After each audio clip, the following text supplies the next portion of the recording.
L'arte è tutto quello che mi emoziona, tutto quello che mi dà emozione per me è arte. Io sono un appassionato nella maniera più folle dell'impressionismo.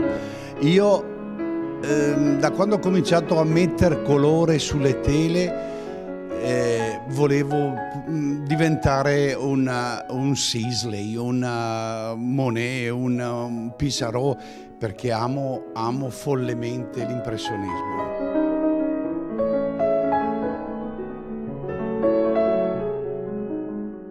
Quello che rappresento vuole sottolineare dei momenti, delle emozioni, di dire fermati e osserva quello che calpesti, quello che c'è di bello e che non si riesce a vedere. Che cos'è l'arte?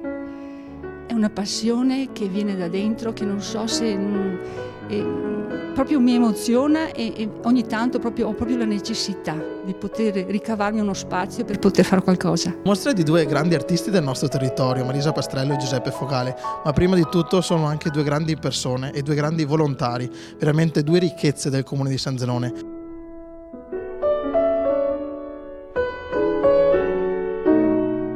Quest'anno è il comune che ha a disposizione loro e che li ringrazia per quello che hanno sempre fatto e che continuano a fare. Una mostra da visitare in punta di piedi, lasciandosi trasportare dalle correnti delle emozioni che i due artisti generosamente sanno regalare al visitatore, che non faticherà a ritrovarsi in un mondo del tutto nuovo. Villa Marini Rubelli, San Zenone degli Ezzelini, fino al 19 gennaio.